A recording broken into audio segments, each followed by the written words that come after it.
আসসালামু আলাইকুম প্রিয় দর্শক সকলকে স্বাগত জানাই নো সিগন্যাল 24 এর আজকের শরণার্থী আপডেটে।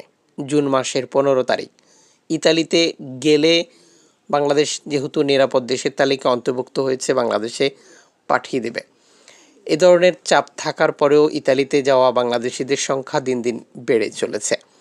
আলহামদুলিল্লাহ, গত কয়েকদিনের বিরতির পর আবারও ইতালির দ্বীপ ল্যাম্পুদোসায় গতকাল রেকর্ড সংখ্যক শরণার্থী প্রবেশ করেছে এবং দুটি পৃথক স্থান থেকে শরণার্থী উদ্ধার করেছে ইতালি কর্তৃপক্ষ, যেখানে নৌকা পাওয়া যায়নি। জানাবো তার বিস্তারিত, কেন বাংলাদেশ সহ বিভিন্ন দেশের অভিবাসীরা ইতালিতে প্রবেশের ক্ষেত্রে নতুন কৌশলের অবলম্বন করছে। আপনি চ্যানেলে নতুন এসেছেন, এখনই সাবস্ক্রাইব করে পাশে থাকা বেল আইকন ক্লিক করে অল করে রাখুন, কারণ আমরা প্রতিদিন শরণার্থী আপডেট প্রচার করে থাকি।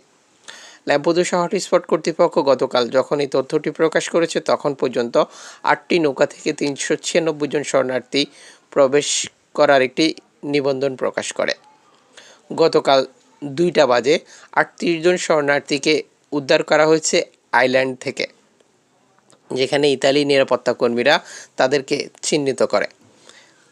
এই 38 জন অভিবাসীর মধ্যে বাংলাদেশ, সিরিয়া ও মিশরীয় প্রবাসী রয়েছে। 38 জন প্রবাসীকে তারা উদ্ধার করলেও সেই আইল্যান্ডে কোনো নৌকা পায়নি। এখন আপনি প্রশ্ন করতে পারেন, নৌকা ছাড়া তারা কীভাবে প্রবেশ করলো? বর্তমান সময় যেহেতু ইতালিতে প্রবেশ করলেই শরণার্থীদেরকে আলবেনিয়াতে পাঠাবে, সেখানে যাচাই বাছাই করবে বা যারা রিজেক্ট হবে তাদেরকে দেশে পাঠিয়ে দেবে। বিশেষ করে ইতালি বাংলাদেশকে নিরাপদ দেশের তালিকায় রেখেছে। বর্তমান সময় কেউ যদি ইতালিতে প্রবেশ করে আবেদন করে রাজনৈতিক আশ্রয়ের বা সহিংসতা আরও বিভিন্ন ব্যাপার রয়েছে, রিজেক্ট হবে। কারণ নিরাপদ দেশের লোক রাজনৈতিক আশ্রয় চাইলে তাকে রিজেক্ট করা হয়, যেটি গত বছর ইউরোপের বিভিন্ন দেশের আবেদন প্রক্রিয়া দেখলে আপনি ক্লিয়ার হয়ে যাবেন। এই পরিস্থিতিতে যারা ইতালিতে যাচ্ছেন অবৈধভাবে লিবিয়া থেকে বা তিউনিসিয়া থেকে, বা যারা যাবেন, যারা পথে রয়েছে, সকলের জন্য পরামর্শ হচ্ছে ইতালিতে প্রবেশ করার পর একজন আইনজীবীর সহযোগিতা নেওয়া। সঠিক আইনজীবীর সহযোগিতায় আপনার প্রবাস জীবন সুরক্ষিত রাখবে। ল্যাম্পুদোসা হটস্পট কর্তৃপক্ষ সর্বশেষ বার্তায়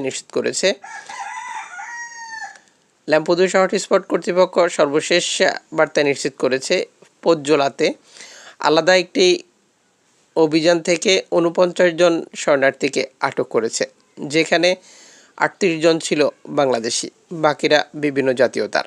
নৌকাও তারা শনাক্ত করেছে এবং এই লোকগুলোকে হটস্পটে হস্তান্তর করা হয়েছে। এদিকে ল্যাম্পুদোসা হটস্পট কর্তৃপক্ষ গতকাল সর্বশেষ আপডেট অনুযায়ী 396 জন শরণার্থী হটস্পটে প্রবেশের তথ্য প্রকাশ করে। টোটাল বর্তমান হটস্পটে 559 জন শরণার্থী রয়েছে বলেও নিশ্চিত করা হয়। গতকাল 200 জন শরণার্থীকে একটি ফেরিতে হস্তান্তর করা হয়েছে বলেও নিশ্চিত করা হয়েছে। গতকাল ধারাবাহিকভাবে দুপুরবেলা 74 জন অভিবাসী প্রবেশ করেছিল, যেটি লিবিয়া থেকে ছেড়ে আসা, এবং গতকাল প্রায় সবগুলো নৌকাতেই বাংলাদেশের অবস্থান রয়েছে। একটি নৌকাতে 43 জন শরণার্থী উদ্ধার করা হয়েছে, যেখানে বাংলাদেশ, মিশর, লিবিয়া থেকে ছেড়ে আসা, এবং পৃথক পৃথক স্থানগুলিতেও দেখা যায় একই অবস্থা। আপনারা জানেন যে লিবিয়া থেকে আসা নৌকাগুলিতে বাংলাদেশি রেকর্ড সংখ্যক থাকে, কারণ লিবিয়াতে এখনও হাজার হাজার বাংলাদেশি অপেক্ষা করছে, যারা অবৈধভাবে ইতালিতে প্রবেশ করার চেষ্টা চালিয়ে যাচ্ছে। প্রতিদিনই আটক হচ্ছে, আটক হওয়ার পর আবারও গেমে অংশ নিচ্ছে, মুক্তিপণ আদায় করছে বিভিন্ন মাফিয়া গ্রুপ। তারপরও বাংলাদেশিদের ইতালি প্রবেশ কমছে না বা বন্ধ হচ্ছে না। বিশেষ করে ইতালি কর্তৃপক্ষ সর্বশেষ যে বার্তাটি প্রচার করেছে, সেখানে আপনারা স্পষ্ট দেখেছেন চলতি বছরে 20,000 অভিবাসী প্রবেশ করেছে, যার মধ্যে বাংলাদেশিরই 4,000-এর বেশি, যেটি একটি নতুন রেকর্ড। মানে বাংলাদেশিরা প্রথম স্থানে রয়েছে অবৈধভাবে ইতালি প্রবেশের ক্ষেত্রে। গতকাল যে নৌকাগুলো প্রবেশ করেছে প্রায় সবগুলোই লিবিয়া থেকে ছেড়ে আসা। যেহেতু লিবিয়া থেকে ছেড়ে আসা আর সবগুলো নৌকাতে বাংলাদেশি থাকবে না, এটি কেমন কথা?